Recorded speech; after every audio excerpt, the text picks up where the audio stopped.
ഈ സമയം വരെ ഒരധികാരികളും എന്നെ അന്വേഷിച്ചില്ല. അതിനിടയ്ക്ക് ഞാൻ 2 പ്രാവശ്യം ആശുപത്രിയിൽ പോയി ഒച്ചപ്പാടുണ്ടാക്കി. ഗ്രൂപ്പിൽ മണ്ണെണ്ണയൊക്കെ ആയിട്ട് പോയി. സത്യം പറഞ്ഞാൽ ആത്മഹത്യ ചെയ്യാൻ പോയതല്ല, ഞാൻ പോയി. ഈ ഒരു കുഞ്ഞിനെ എനിക്ക് വളർത്തണ്ടേ, എന്നാലെങ്കിലും ഇവരൊരു മുൻകൈ എടുത്ത് എന്തെങ്കിലും ചെയ്യട്ടെ എന്ന് ഓർത്ത്. യാതൊരു പുണ്യം എനിക്കുണ്ടായില്ല. ഞാൻ ഇവിടുന്ന് ആശുപത്രിയുടെ വീട്ടിൽ ചെന്നപ്പോഴത്തേക്ക് ഒരു വണ്ടി പോലീസുകാർ വന്ന് അങ്ങനെ ഇങ്ങനെ ചേച്ചി ഞങ്ങളൊക്കെ എല്ലാം സംഭവിച്ചെന്നും പറഞ്ഞ് എന്നെ ഇവിടെ കൊണ്ടാക്കി വെച്ചാൽ അവർ പോയി. ചേച്ചിക്ക് 3 സെൻറ്റ് സ്ഥലവും ഇവിടെ ഒരു കുടിക്കാനൊരു വെള്ളം. എന്നായിരുന്നു അത് കൃത്യം ഡേറ്റ് അറിയാൻ പാടില്ല. എത്ര വർഷമായി? ഒത്തിരി വർഷമൊന്നും ആയില്ല. ഈ 2023 22 കാലഘട്ടത്തിൽ അങ്ങനെയൊക്കെ 2 പ്രാവശ്യം ഞാൻ പോയി. ഒരു പ്രാവശ്യം പോയി കുറേ നേരം നിന്ന്, മഴയായിരുന്നു.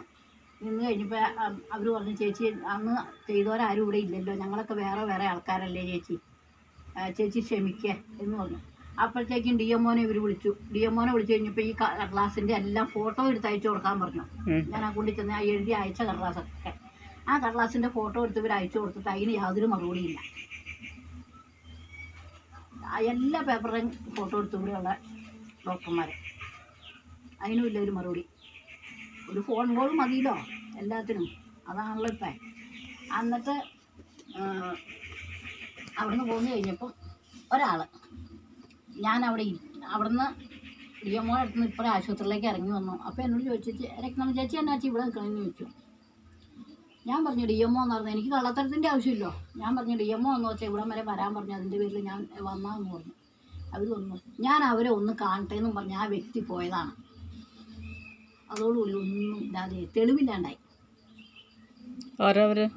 നമ്മുടെ ഇവിടെ അടുത്തുള്ള ആളെ ഞാനിപ്പോൾ പറയണില്ല, അവിടെ നിൽക്കട്ടെ. അവിടെ ഇവിടെ ഞാൻ ഫോൺ വിളിച്ച് പൂര ചീത്ത പറഞ്ഞു. എൻ്റെ കാലിനായിട്ട് നീ നടക്കാൻ എന്തിനാ, ഞാൻ അനുഭവിക്കണേ എനിക്കറിയാം. 1 കൊല്ലം 2 കൊല്ലമല്ല, നീ എനിക്ക് കാലിനായിട്ട് നടക്കല്ലേ എന്ന് പറഞ്ഞ ശരിക്കും വിളിച്ചൊരു 4 പറഞ്ഞെന്ന് പറഞ്ഞാൽ ശരിക്കും പറഞ്ഞു. അപ്പോൾ അവൻ എന്നോട് ചോദിച്ചു, മെമ്പറായിരിക്കും നിങ്ങൾക്ക് പറഞ്ഞു തന്നേലും ചോദിച്ചു. സത്യത്തിൽ ആ പെങ്കൊച്ചൊന്നും അറിഞ്ഞിട്ടില്ല. പറയാത്ത വാക്കുകളോ ചെയ്യാത്ത കാര്യങ്ങളോ ഞാൻ പറയാറില്ല. എൻ്റെ കണ്ണിൻ്റെ വരെയും ഇവിടെ എല്ലാം ഒട്ടിപ്പോയത്, എൻ്റെ കണ്ണിൻ്റെ കാഴ്ച വരെ ഈ ഒരു സൈഡ് കുറഞ്ഞു.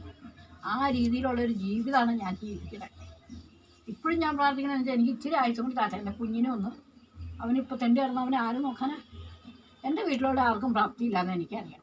എൻ്റെ വീട്ടുകാരുടെ ജീവിതം എനിക്കറിയാം. അവന് ഈ മാറവും കൂടി ഇല്ലാതെ വന്നു കഴിഞ്ഞാൽ എൻ്റെ ജീവിതം എന്നാ ഒന്ന് ആലോചിച്ച് നോക്കി. ഒത്തിരി പിള്ളേർ ഈ തെരുവുകൾ തണ്ടാതെ ഇവിടെ തെണ്ടി കിടക്കാൻ പറ്റുമോ? അതൊരു ജീവിതമാവും ആ കുഞ്ഞിന്. അവനൊരു വിദ്യാഭ്യാസം ഉണ്ടെങ്കിൽ അവനെ അവിടെ ജീവിതം നിർത്താൻ പറ്റുള്ളൂ.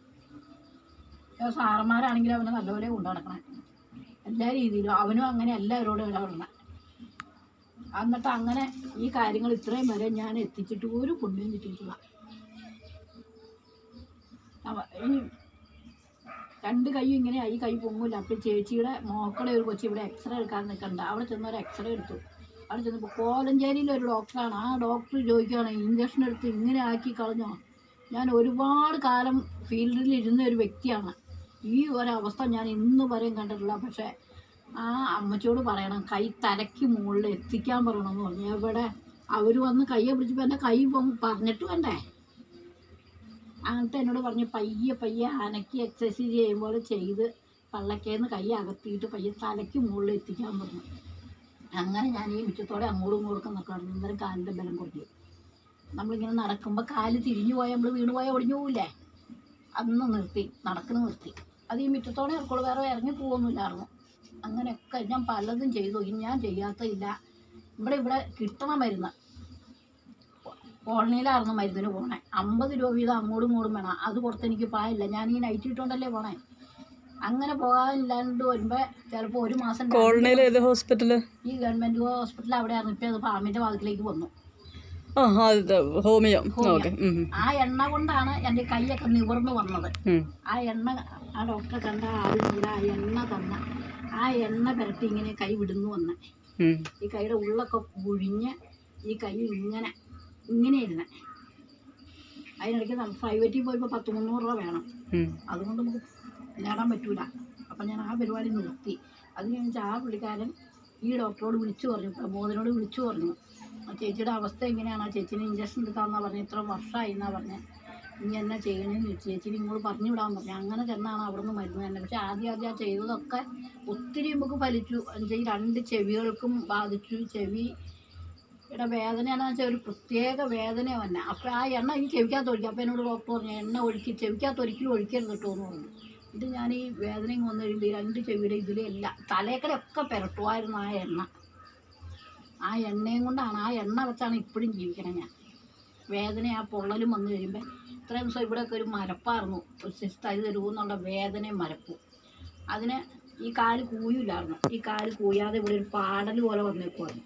ഇത് കൂയുമ്പോൾ ഇങ്ങനെ വിരിഞ്ഞ് പൊട്ടും പോലെ വരും. അങ്ങനെയായി ആ എണ്ണ ഇങ്ങനെ തേച്ച് ഇതിനകത്ത് കിടന്ന് ഇത്രയാക്കി ഞാൻ എടുത്തെങ്കിലും ഇപ്പം ഈ കൈയുടെ ഇവിടെയാണ് പ്രശ്നം. ഈ ഷോൾഡർ ഇങ്ങനെ വിട്ടതുപോലെ ഈ എല്ലിൻ്റെ ഇവിടെ, മറ്റേ ഇവിടെ ആയിരുന്നു ഇങ്ങനെ വാക്കത്തേക്ക് വെട്ടിയ പോലെ ഇങ്ങനെ വിരിഞ്ഞായിരുന്നേ ഈ കഴുത്തും മറ്റ്. അതുപോലെ കൈ ആണെങ്കിൽ അപ്പം തന്നെ ദേ നീർക്കോള് വരും. കണ്ടോ നീർക്കോള് തന്നെ ഉണ്ടോ? അത് തുടക്കം മുതലുണ്ടായിരുന്നു. ആ ഇഞ്ചക്ഷൻ എടുത്ത തുടക്കം മുതൽ ഈ കഴുത്തിൻ്റെ ഇവിടെ നീര് വരുമായിരുന്നു. എന്തൊക്കെയാണ് ഞാൻ ഇനി അനുഭവിക്കാനുള്ളത്.